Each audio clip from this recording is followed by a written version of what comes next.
भारतीय अंतरिक्ष agency Indian space research organisation ISRO की छलांग बढ़ी रही है। कुछ दशकों पहले 40 किलोग्राम के सैटेलाइट से शुरुआत हुई थी, जो साइकिल पे रख के ले जाया जाता था या बैलगाड़ी पे ले जाते थे। अब भारत अमेरिका का एक सैटेलाइट 6100 किलोग्राम का सैटेलाइट अंतरिक्ष में भेजने में कामयाब रहा है। इसरो की जो जर्नी रही है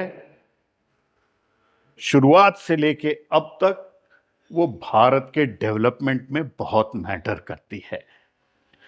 भारत ने शुरू में direct to home satellite television का नजरिया दिखाया था साइट एक्सपेरिमेंट द्वारा गुजरात में, और अब भारत ने अमेरिका की कंपनी के लिए direct to smartphone broadband internet का सैटेलाइट अंतरिक्ष में भेजा, AST स्पेस मोबाइल के लिए।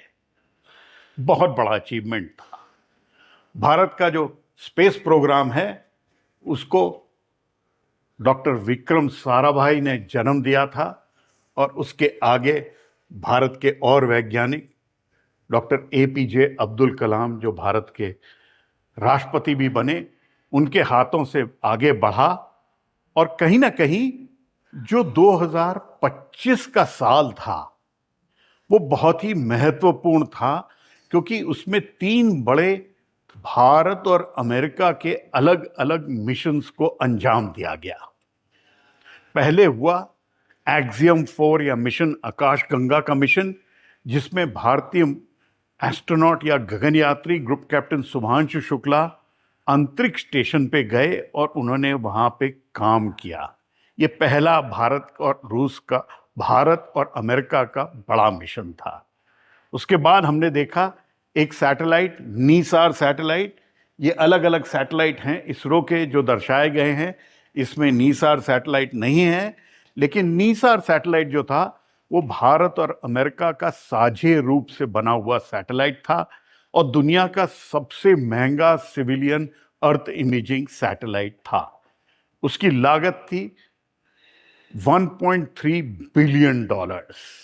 दुनिया का सबसे महंगा सिविलियन अर्थ इमेजिंग सैटेलाइट साझे रूप से बनाया भारत और अमेरिका की अंतरिक्ष एजेंसीज ने।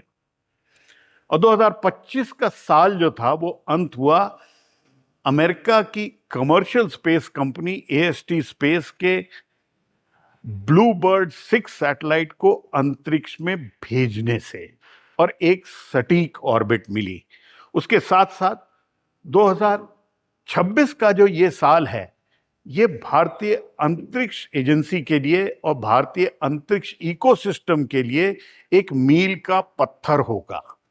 ये साल है जिसमें गगनयान के बहुत मिशन को अंजाम दिया जाएगा, और ये साल है जब प्राइवेट सेक्टर का जो एक स्पेस रिफॉर्म्स की शुरुआत हुई थी, उसकी तरफ भी बड़े कदम उठाए जाएंगे। गगनयान की बात करें तो ये गगनयान के उसका क्रू मॉड्यूल का क्रू एस्केप सिस्टम का है जो दिखाया गया इसमें, और उम्मीद करी जानी चाहिए कि नॉन क्रूड फ्लाइट इस साल हो पाएगी गगनयान की।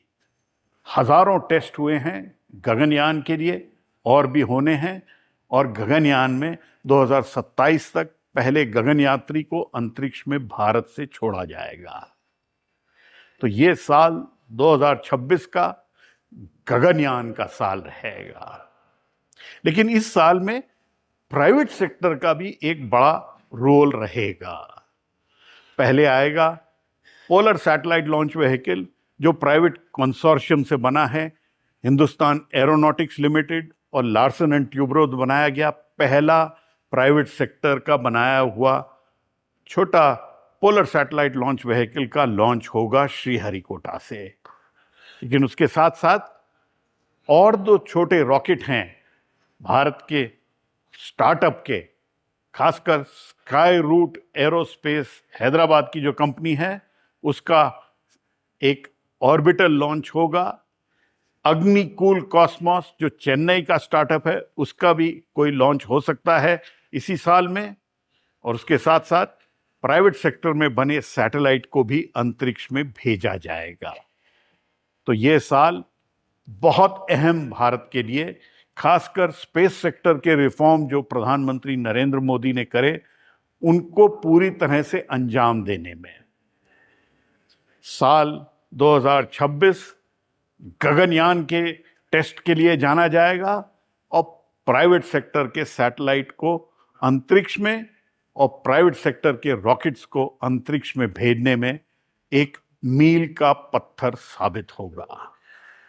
लेकिन सब लोगों की नजरें हैं कि कब पहले भारतीय को भारतीय रॉकेट से श्रीहरिकोटा की धरती से अंतरिक्ष में भेजा जाएगा और वापस लाया जाएगा। और उसके लिए जो भारत का लॉन्च व्हीकल मार्क 3 है, उसकी ह्यूमन रेटिंग का काम हो चुका है, इसरो के चेयरमैन बताते हैं।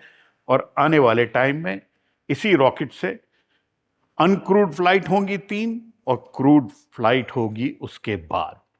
और भारत की तैयारी है उसके आगे एक भारतीय अंतरिक्ष स्टेशन बनेगा 2035 तक, और पहले भारतीय को अंतरिक्ष में पहुंचाने की बात है 2040 तक।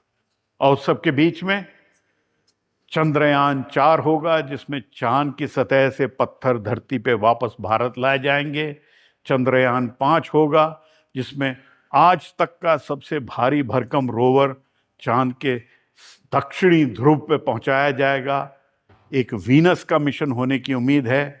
और उसके साथ साथ ब्रेड एंड बटर के जो मिशन हैं इसरो के, कम्युनिकेशन सैटेलाइट, नाविक सैटेलाइट, सर्वेलेंस सैटेलाइट, आखिर पाकिस्तान पे भी काबू रखना है भारत को।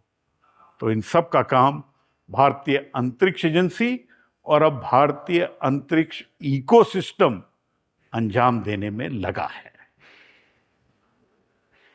इसरो हेडक्वार्टर से कैमरा पर्सन कुमार के साथ पल्लव बागला, एनडीटीवी इंडिया के लिए।